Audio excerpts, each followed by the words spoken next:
Welcome back to the Higher Grounds podcast. Thank you for joining us today. We appreciate the fact that you come by every week. The podcast, of course, airs every Monday morning at 6 a.m., and we're glad to bring this resource to you. I hope that it's a blessing to you and ministers to you in a great and a mighty way, and is a blessing to you and your family. As I said before, a lot of folks are listening just to have a devotional time together. A lot of folks are listening on the run as they're headed to school or whatnot. But As you can see, I've got a new guest with me today. This is Pastor Terrell Hopkins, and pastor of the Heritage Baptist Church in Locust Grove, Georgia. You've been there since, I guess, 99 or something? Yes, sir. 20 years last January. 20 years. Oh, what a blessing. Now, are you originally from that area, Brother Terrell? No, sir. I was born in Georgia, Elberton, Georgia, and then our family, my testimony is just raised in a drunkard's home, all the mess that goes along with it. Family divorce, husband and wife, daddy and mom divorced. Yeah. When I was little, we lived with mother a while, then moved up with dad. And when we were up in Littleburn, Georgia, that's when they brought a church bus down to my house. Wow. Yeah, from Peachtree Road Baptist Church, Brother Preston Moore. Yes, sir, my pastor. And but that's where our whole family, nobody in our family was saved. Nobody. Daddy, mama, granddaddy, grandmama, no one. And my brother got saved on Easter Sunday of 82.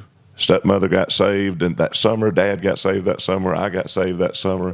And now I don't know anybody in the family that's not saved. Amen. And but what the a Lord blessing. did that. So just in that area, and there at my home church for 16 years until the Lord called me. I think I was 31 or so. When you went to the Heritage. Yes, that's great. And so, it was another church. We moved anyway. Right. I remember when y'all moved locations to where you're at now. Yes, sir. And I've been. The Lord's allowed me to come by and see your building in time or two. And God's blessed y'all with very nice facilities. And now your church runs a lot of buses and brings in a lot of bus kids too for bus church. Oh yes, sir. Yes, sir. I guess if I'd got saved with a track, I'd have had a printing ministry. I'd been printing tracks. But we saved through the bus ministry. Then we run buses and vans every single week. Kids saved, lives changed. We got my son.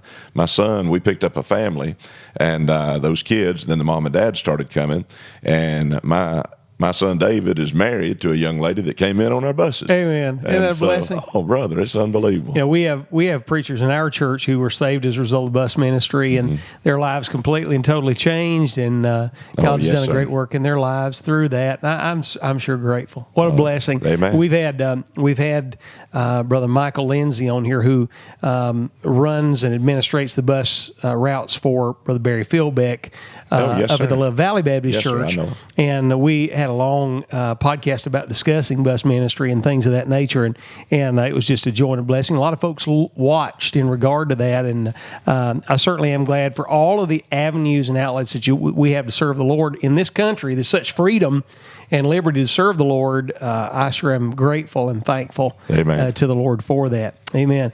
Well, what I brought you on for, you and I were together, when was it, January? Yes, sir. Yes, sir. We were in Florida in January. Brother Terrell and I were preaching in a meeting together for Brother Paul Hill in Chipley, Florida.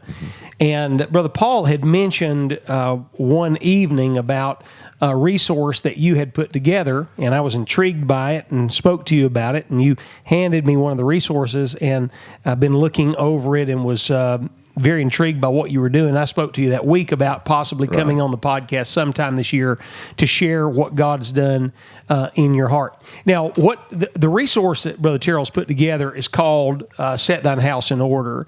And, of course, that goes back to the time of Hezekiah, when Hezekiah was met by Isaiah, and Isaiah said, set your house in order, you're going to die. Right. And the premise of that is you've got a resource to help people get through a very difficult time in life at the death of a family loved one. But more importantly, it's me getting not just myself ready, but getting my family ready, and by being responsible, being a good steward of that area of my life. I think, is that probably it in a nutshell? That's exactly right. I guess it was birthed more. I've been pastoring the church 20 years. Right. And if you've been doing that for any length of time, then you've walked with many a family. Yes. After their loved ones died. And most of the time, it's the husband. Right. And we have sat, me and my wife have sat in church members' homes, in the office of that home. It's the husband's office, but, the wife is sitting there weeping. She points at the computer. How do I get into that computer? Has She no what's at the idea. filing cabinet? Where's the key to that? And she has no idea. And I mean, and just after, weeks of searching through mountains of paperwork, just trying to find key pieces of papers that they needed, or about the titles or anything like that. And it's not just that; it's sometimes it's right afterwards when there was no preparation done for any kind of funeral. Right. Nothing. I mean, now, has some of this been the untimely death of an individual, young person, middle-aged, older, or is it run the gamut? It runs the gamut. I mean, we got a lady in our church, her 26-year-old brother died in a car accident on his way home. 3 young children, young wife, no life insurance. Certainly no preparations, for anything like this. Young, they weren't thinking. Oh, no, not at all. Like everybody, well, I got my lifetime in front of me, Right. And then, of course, I've had a businessman that the wife, had a lot of things she had to do, to be able to keep the business going. Was he an older man? Not really. I mean, to me, as it gets older, it's not as old as it used to be, That's right. But he was probably 65 I see. or so when he passed away. And then sometimes it's the elderly, and that's the whole reason for the book. I just wanted to give my people something, that they could put in their hands, that they could fill out. It's just basics things. I still have widows that call me on a regular basis. Preacher, my roof's leaking. Who do I call? Right. They've never had to handle things like that. They don't know the plumber. They don't know the handyman. They don't know all of that. Well, let me ask you a unique question. Yes, sir. Has it ever been the man that says to you, preacher, I don't know what to do. My wife handled all this stuff for all these years, and I just don't know where to start. I don't know what to do. That's the flip side of it. And because sometimes, of course, the women, that wife was better at the finances. Yeah, better at administrative bookkeeping. But it's the exact same thing. He had no idea where everything was. He didn't know anything about the budget. He didn't know anything about, where the key papers were, where she kept them, if they were in a safety deposit box somewhere, and if so, where's the key to that? Right. Is everybody's name on the same thing? I found out that's a big part of it. So again, that's just, I'm sure it doesn't cover every single thing that could be covered, but it covers a lot now. And that's the reason for it. So was there a particular? And I don't want you to get into specifics or details, but was there a particular case that you dealt with that said, I got to put something together? Well, I would think it'd be more. I had one man that a Brother McDonald came to me, older man. He said, "Preacher, can I talk to you?" He was a military fella. He was in the Army, a sergeant when he was in the Army. After he got saved, one of those tender men, he would weep, testify. I mean, just an unbelievable man. And he came to me, and he had his funeral. He said, "Preacher, I've got all the financial part of this taken care of. My wife knows where that is." He gave me, I mean, detail like you've never seen. Here's the songs I want. Here's the pallbearers I want. Here's the people I want playing the music. Here's the songs. And by the way, here's the love offerings for the pianist, for the sound man, he had everything laid out. So we're not just talking about knowing where the life insurance policy is at. We're talking about. We're thinking this thing through from the time I get sick till the time I have a demise, or if it's an untimely demise, what to do. Well, that's the difference. You were asking me if there's a particular one that there's many that didn't have it prepared or didn't have things prepared, but there's a few men like that had key things prepared. And oh, brother, what a help it was to that wife, to that and family, to you, and to me, but to the children. Right. And that's what I see. If you could give me a percent of the folks that you've dealt with that were prepared and were not prepared, what would you say that would be? Oh, wow. I'd say 80% not prepared. So we're talking about a resource that's definitely needed, in your opinion. I would say so. I understand that it's absolutely needed. The hard part is you're talking about a subject that nobody wants to talk about. Yeah, it's I'm gonna tell you, this is so funny. Now, a lot of you are going to look at me and you're going to say, you got a sick sense of humor, Brother Wells, but I don't. It's just our relationship. We just had Brother Lee Davis on our last podcast, and of course, he and I have this weird, cynical relationship where we have this cynical wit about us toward one another, and he's had cancer that's been really bad. Oh, yes, sir. And I'll look at him and say, you're dying, and just we just have this weird sense of humor between the two of us. And we had him on last week, and when he left the set a while ago, I was telling him I was bringing you on to discuss, now that we've got you off here dealing with your cancer and all, right. We're going to talk about what to do when you die. So this is kind of a little. It's morbidly funny to me. It's not funny to you, I know, but that's the kind of relationship we have. But when you're dealing with this particular resource, this is a book, but it's more of a workbook. In my opinion, but it does have, resource material in it where you write to people about the very practical nature of this. You start in chapter 1 with the wisdom of preparing for death. Chapter number 2, be prepared in your faith. I guess you're talking about, are you ready to meet the Lord? Right. Just a plan of salvation. Right. Just very clear if they've got a loved one, or whether it be husband or wife, if they're not saved. Right. If they do get the book, at least that's one more way they can hear the gospel. Sometimes they won't listen to it from somebody, but they'll read it. Right. And it's just another hook in the water. Now, when you get to chapter 3 and you talk about be prepared for your family, is this preparing your family, or you being prepared so that your family's okay? Or is there a chapter in here where you talk about you need to set your family down and prepare your family for when you leave? I think every chapter I touch on it, but in that chapter particularly, that's dealing with the matter of having a will. Right. It's something so simple that people could do, and that doesn't mean that you're leaving somebody millions of dollars or anything like that. Right. The will just expresses your wants and what you'd like done with whatever finances or with certain things that you're going to leave behind. Now, explain the complications of passing away without one. Well, sadly, on the legal side, if there's no will, then everything has to be probated, and that's where the state can step in. And the state, if no one, no one comes forward, or they deem it, they can deem where your money needs to go.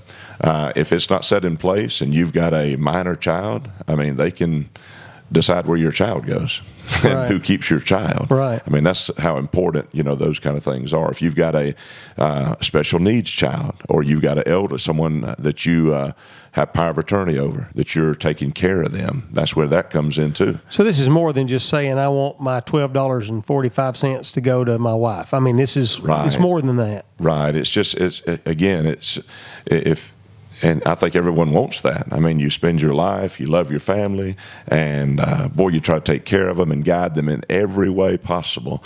Well, certainly you want to guide them during this time. Yes. And I've seen it, you have to, where families or siblings begin to fight over things. Or, well, he wanted me to have that. And it's not always like that, but I've seen it like that. I've literally seen families, once mama dies, within 8 or 10 hours, just rifling the entire home to see what they can find and take out. I've seen it actually happen. Oh yeah, I've seen it where they've been at the funeral home discussing arrangements, and get back and their home's been gone through by other family members. I know about that too. Unbelievable, but that part just helps you with that. You're laying out, and it's a time where you can talk to your wife. You can go ahead and sit the family down and say, "Look, this is what I'm doing. This is what I'm." It's not, you're not springing it on them like whenever after you die. Oh, here's what I'm doing. Now, in the state of Georgia, this is a pretty simple matter, is it not? Oh, yes, sir. We were talking about that earlier.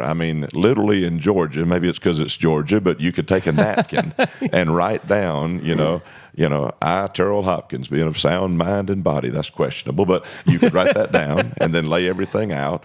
And that you want, and I could get you another fellow to sign it, and it's a legal document. Right. Absolutely. Now, state to state, of course, that's different. You just have to see what your state. Most want witnesses, and I go into a little bit of detail about that. There's things there's particular documents you can get that where you sign it, and it proves that you are who you say you are. And you'd see as you look through the book, it gives pertinent information on those people. Because you just want it to be legal. That's right. all. But I do lay it out in a simple way where you could you can go to a couple of websites and and you can do a free will. I mean, it's not doesn't cost you a dime. You just fill in the blanks, right. Print it off. You can write it yourself and do it that way. But everybody ought to have a will. Now, when you cover in chapter 4, be prepared in your finances. What are you covering in that chapter primarily? We're laying out the budget. Laying out where money is. Is there money in this bank, in this safety deposit box? Where do you keep your cash? Yes. I mean, so that your family knows that. And I know this may be old fashioned. It's a book. I realize you can go into a computer and put those that kind of information, but computers can get hacked. There's just a lot of right. things that can take place like that. Right. So this is just something where if your family Tangible. knows, yes, it's in your hand. You know where that is. You've written this down, and again, it really, really helps them, especially the budget. I mean, being able to know that these are. I mean, I've got something for my wife where it's got all the life insurance policies, the phone numbers, who to call. Right. All of that, but then it's got every single bill that we owe, every loan, anything that you've got like that might be outstanding, a personal loan between me and you, right? So that she'll know that, so that she can come get the money from light you. bill, electric. I mean, just every expenditure, no yes, matter sir. how small or large. Yeah, absolutely. I mean, it's wise to be on a budget anyway. Most people aren't, No, that's another thing. But this is it kind of helps you to do both. It forces you to sit down and look at your finances. Well, it's just basic stewardship, wouldn't you say? Absolutely. I mean, absolutely. For the most part. Being a good steward. Now, when you talk about in chapter number 6 about being prepared for your funeral, I know you spoke about the man in your church and what he had laid out. Mm-hmm. What do you see as the best case scenario for doing? I mean, how do you do that? Well, I'll give you one lady. One lady, her husband passed away. She said one of the most horrible experiences she had. Not that they weren't kind and dealing with her in a good way, right. but all the decisions she had to make about the funeral, about the casket, about just multiple. She was there for about 3 hours. And you can imagine just question after question. And finally, she just threw her hands up and she said, "How much is the package?" There was no, she didn't care. Price went out the window, everything. And I think she paid a whole lot more than she needed to. I mean, they were willing to do that. They said, "Well, here's just the whole package, but we don't got to go over, besides since you've already picked out these particular things." Right. And, but there's just ways to save money. There's ways to find people are selling grave plots all the time. Right. There's other ways even during that time that you can help your family. There's certain things, some things funeral homes know that people are. I don't think they're trying to take advantage of you. It's just they understand that people don't want the particulars at that time. But there's a lot of things when you look over that later that you didn't have to do. Yeah, you're vulnerable at that time. Yes, sir. Sir. It's hard to deal with the emotions and the grief and do business at the same time. Yeah, I can see how putting this together early on would be an extremely good benefit for someone. Now, when you talk about doing a funeral, we're not even talking about the service part where we as pastors are involved. No. I mean, you've got, and nowadays there's a decision about, am I going to have a traditional funeral or I'm going to go through the process of, cremation or, that's a big deal nowadays. Mm-hmm. There's just tons of things that, choices that have to be made from the casket to the place where I'm going. Am I going to have it at the church? Am I going to where am I going to do all this stuff? And I suppose that what you're trying to teach your people and those that get your resource is every single detail you cover it in that chapter. Is that correct?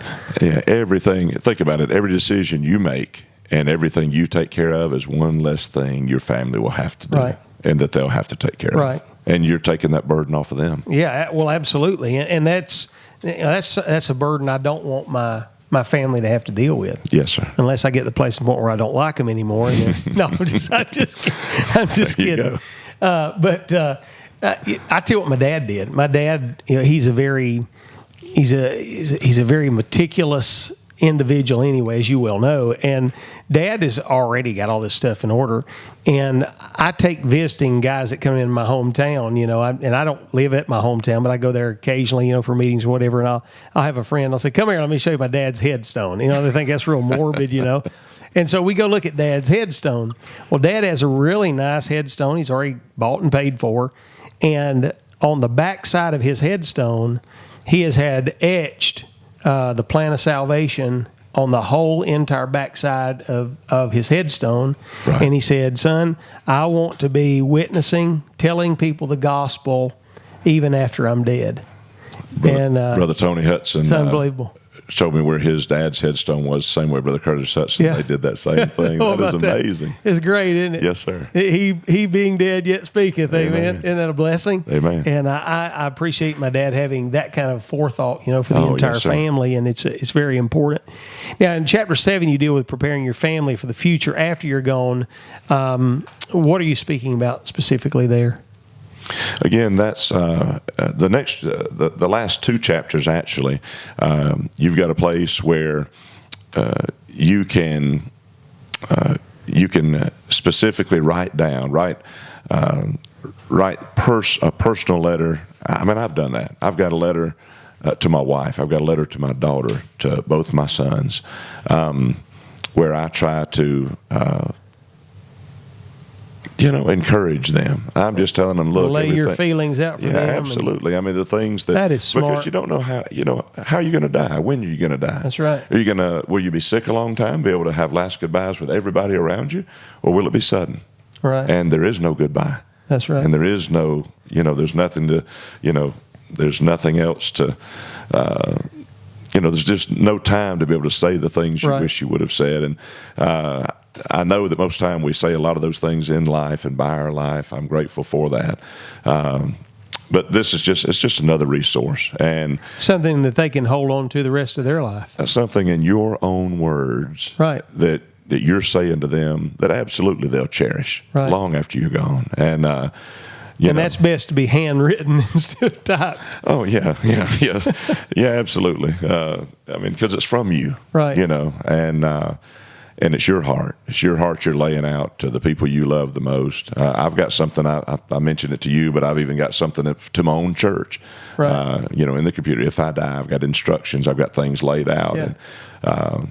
And, where you just try to be wise even with that too. So one of the things that I'm doing in preparation for that is, here's one of my Bibles. This Bible was completely wore out. And so I take my Bibles and I mark them. Everybody knows that Brother Wells marks his Bibles, and I put notes and outlines and notes about what God's doing to me for me personally in the margin of my Bible. That's why I use a wide margin Bible.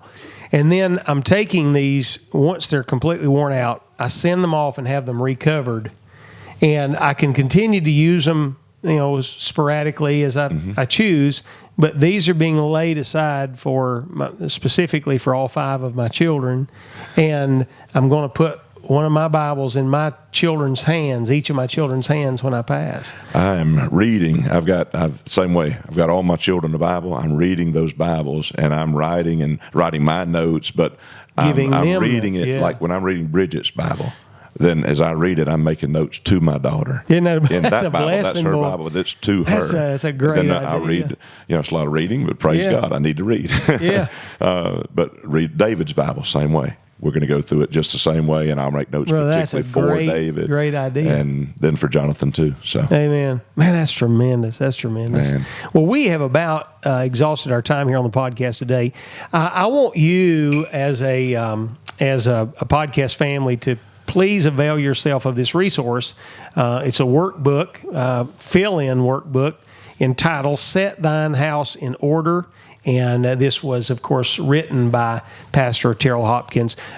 Preacher, tell us how that the folks in our podcast family can get a hold of you? They can just reach us at Heritage Baptist Church. Heritage Baptist Church, Locust Grove, Georgia, 770-320-7771. That's the phone number. Call my secretary, and but we just keep them there. Really, I mean, it's a good resource for my people. I mean, I've had churches where the pastors, bought them in bulk to give them to the people, like that. But so if you're a pastor, you might want to do that. Yeah, any way that it'll help you, I'm glad that it will. How much are these resources, preacher? $10 each. $10 each. That is a minimal fee for the information that is found here. Well, once again, thank you for being with us today, Brother Terrell. Thank you for letting me, Brother Wells. I appreciate it. He and I have been acquaintances for a long time, and I do consider you a friend. Amen, and I appreciate you in the Lord. Thank God for what He's doing in your life and with your ministry. Amen. And the only thing I really completely envy about him is I wish I had that voice. I wish I had Brother Terrell Hopkins' voice. And I'm not sure how many cigarettes he had to smoke to sound like that, but I'm for it. I was going to try to compliment you and say I wish I had your looks, but no, it's just not that way, is there? Amen. Hey, that's terrible, preacher. Well, listen, from the Higher Grounds podcast, thank you for joining us today. And you, my brethren, you keep pressing on the upward way. We'll see you next week.